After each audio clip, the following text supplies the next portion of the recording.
back to Hunt for the Fallen Star, Chapter 5. Escape into the jungle. The Anaconda soldiers sprinted toward the ruins, eager to be the first to avoid any fallout from their leader. James fired 2 shots into the rush. One of the lead soldiers stumbled to the ground, clutching his left thigh. A second tripped while grabbing his right shoulder. The remaining soldiers dove to the ground and fired randomly into the ruins. "I don't think they're accepting the uninvite," said James. Casey's head ducked low. "Yeah, it's time to leave this party. Head behind the pyramid."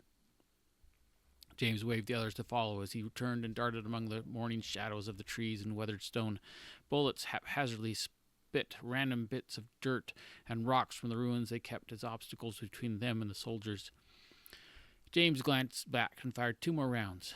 2 more soldiers, who had rounded the large stones of the first hiding place, stumbled, grasping body parts. "Keep low and keep moving. That'll only slow them down a little, since they don't know how many guns we have or where we are." A shower of automatic weapon fire peppered the ruins as the group went behind the old temple. After several seconds of intense, rapid shooting, an angry voice rose above and silenced the gunfire. James's eyes zeroed in on his brother, and he waved his handgun toward the excavation entrance into the temple, a low opening near the base about 50 feet away. "Casey, you're better at covering tracks. Make it look like we went to the entrance, then backtrack and follow us into the jungle. Take this, just in case they catch up to you." He handed the 9mm handgun to his brother. "I'm not sure, but there's probably only 10 rounds left." Casey started to object. James positioned the handgun's grip toward Casey. "I know you don't want to shoot anyone, but it's our lives or theirs. I can read the jungle better and find a good path. You can track me. Heather, Layla, keep close. Walk where I do, and we'll lose them in the jungle." Casey nodded. His right hand grasped the gun. "Head east. The Temple of the Fallen Star should be that direction. Maybe we can lose the thugs and hide there and know where we are in relation to camp." James clenched his jaw set and gave a short nod. He motioned for the women to follow and then ducked into the undergrowth. Layla hesitated at the jungle fringe. "We're not actually going in there, are we?" Heather's hazel eyes smiled. "Better than sticking around here. Don't worry, James is really good in the jungle." Then she quickly vanished through the green-hued wall after James. Shaking her head, Layla followed Heather. Casey scrambled quickly towards the pyramid's entrance, intentionally knocking loose stones. When he neared the opening, he carefully retraced his steps to hide or to leave no evidence of the new direction.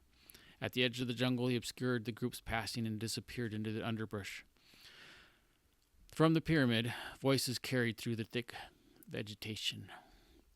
Through the lush leaves, Casey glimpsed an anaconda soldier cautiously picking his way around the ruins. 3 more appeared a second later. The eyes of the first scanned across the ground and then followed the careless trail toward the opening. He pointed to the temple entrance and excitedly shouted to the others. Casey quietly turned, covered a few more tracks, then swiftly followed a small game trail. At a convergence of multiple trails, he paused for a second to find his brother's boot scuff. Layla's boots trampled nearby, while Heather's were barely discernible. Studying the surrounding trees and vegetation, he carefully bent back a branch and rigged a quick trip release. He obscured the group's passing again, and a few minutes later caught up to the others who had momentarily stopped. "What took you so long?" asked James. Casey half smiled. "Remember the Hayuintas?" James grinned appreciatively. "Well, hopefully it'll work as well as it did with those poachers." He motioned with his chin to his intended direction. "We need to get moving before they catch up." Sweat dripped along Layla's chin. I was hoping we'd lost them," she said between breaths. "I'd never figure out where we went." "Slowed down is the best we can hope for," said Casey. "I get the feeling that black beret commander guy isn't one to give up, or to let those under him give up. Someone's bound to discover where we went." James urgently nodded. "Best to get as much distance as we can until we find a safe place. Remember, tread carefully and don't break branches." Without waiting, James continued along small game trails, dodging and ducking in the undergrowth. The others followed with Casey at the end. Heather glanced back at Casey, who was scanning the jungle and frequently looking back. He stopped at another branch, pulled it back, and rigged another release. Layla noticed Heather's look. "What's he doing?" she asked. "Setting snares," said Heather. And I thought he was just a drone pilot and computer geek. Actually, he has airplane and helicopter pilot certifications. Layla's brows rose at Casey. Why is he here? He could be making more money flying. Heather shrugged and ducked under a net of branches. Not sure. He has a hard time settling, kind of like his brother. Honestly, though, her voice lowered further, their dad was killed a few years ago. It's been really hard for them. A knot formed in her throat. And me too. He was like a dad I never had. Layla's whisper almost or seemed lost in thought. Death has a strange way of affecting us. Sometimes it takes years to rediscover who we are. Heather swallowed a lump in her throat and turned her full attention to following James. An hour later, Casey was once again catching up with the group after setting another snare. Over the past hour, the paths James had chosen had led them into thicker jungle. Sweat-streaked faces and hands alternated between swatting insects and sweeping aside foliage. A noise caught Casey's attention. He paused to listen while he examined the shades of green and brown of the jungle undergrowth. His breath released when a small animal scurried nearby. He turned back around and nearly bumped into Layla. Ahead of the group, like a ghostly green specter rising from the ground and obscured by vegetation, stood a 20-foot-tall wall-like structure that extended for hundreds of feet to the left and right. Where the wall ended was swallowed up by the jungle that snuggled up close to the vertical surface. Above the wall rose a three-peaked hill, covered with trees and bushes of various sizes and shapes. Looking closer, they realized the three peaks were the top of a large pyramid. The jungle had engulfed the lower sections and held a firm stranglehold on the upper part. Trees grasped desperately to the pyramid's sides and reached their branches out and up. Above the wall in front of them, multiple shorter walls rose up from each lower tier to the wide center, topped by three peaks, the central one taller than the rest. Through the vegetation engulfing the pyramid, a small walled structure could be seen on top of the center peak. Wow, said James. That's easily 100 feet up. Where did that come from? Asked Layla. There's thousands of structures hidden in the jungle, replied James. Some are stumbled upon accidentally. Others get discovered by technology like Casey's LiDAR. We've been heading the direction Casey indicated from camp, so this might be the Temple of the Fallen Star.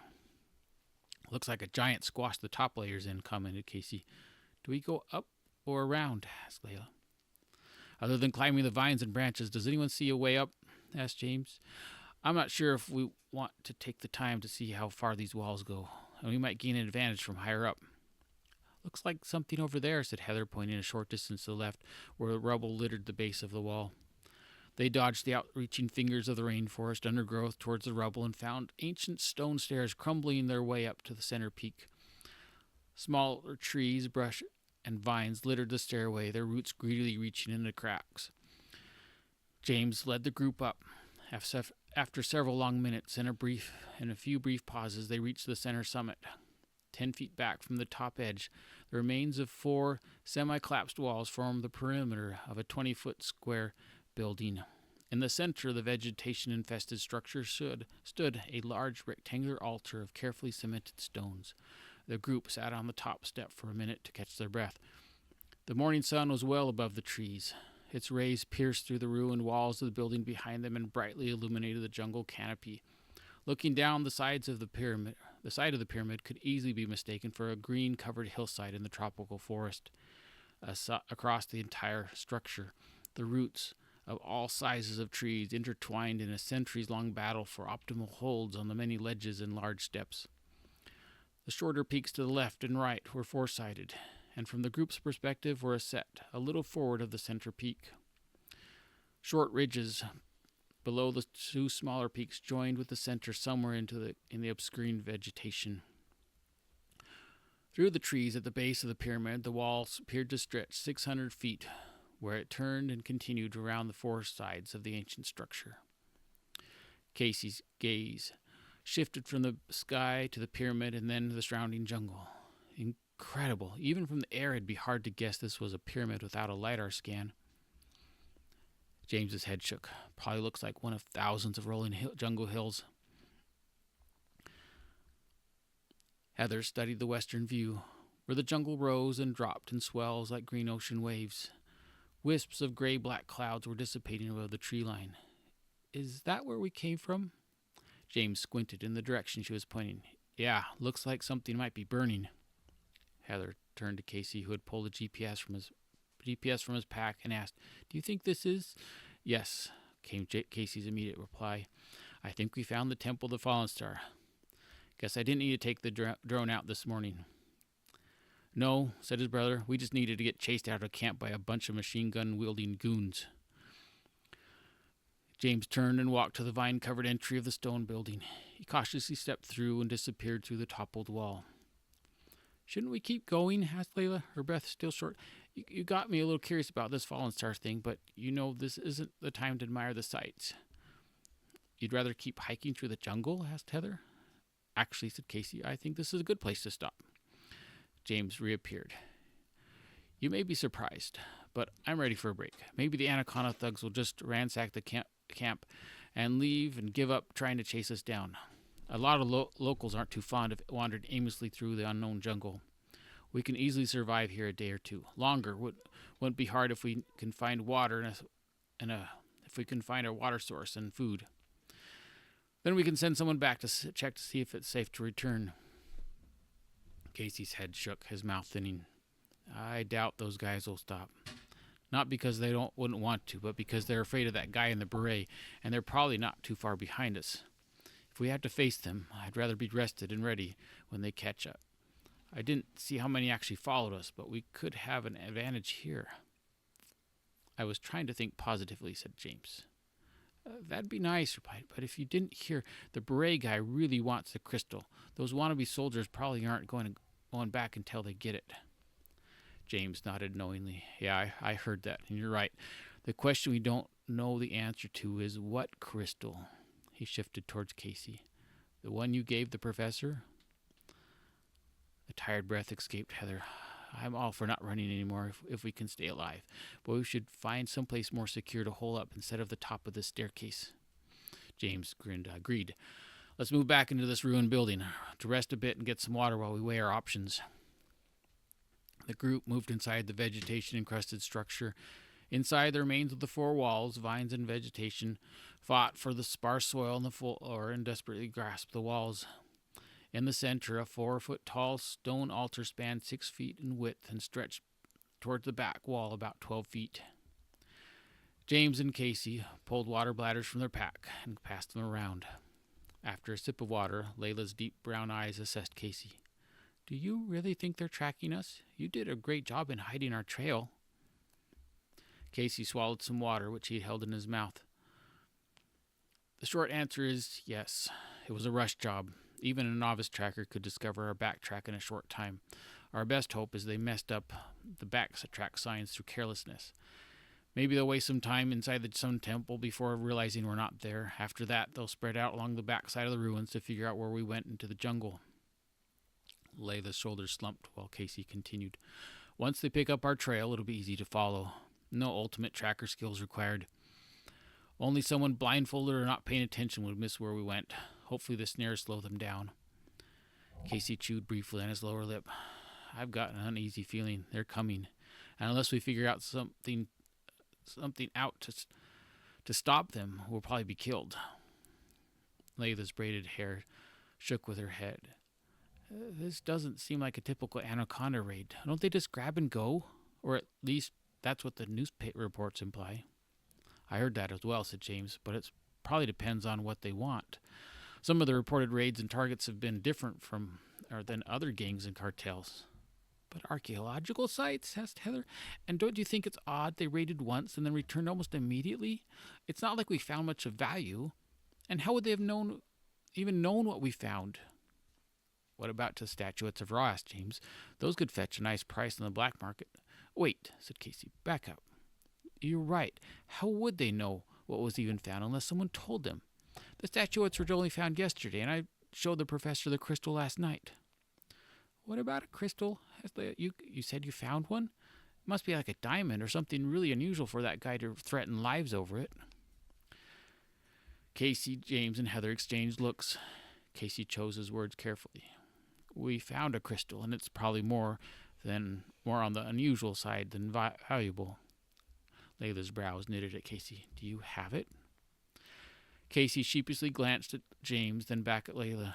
We do, but we'll just keep it safe where it is, at least for now. Back to the question, said James.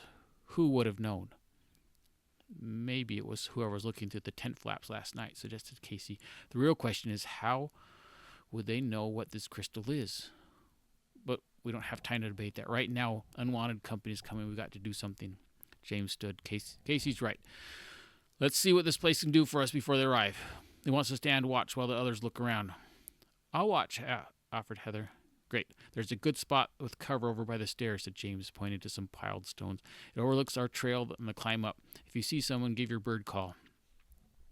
Heather nodded and concealed herself near the edge. The brothers began assessing the collapsed structure and altar. Casey's eyebrows rose with intrigue. Interesting. It's a lot bigger than the altars of the other two temples.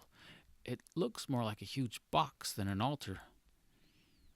Casey began walking around the extra-large altar. Multiple shades of green lichen covered the stones and infiltrated their precisely cut spaces and joints.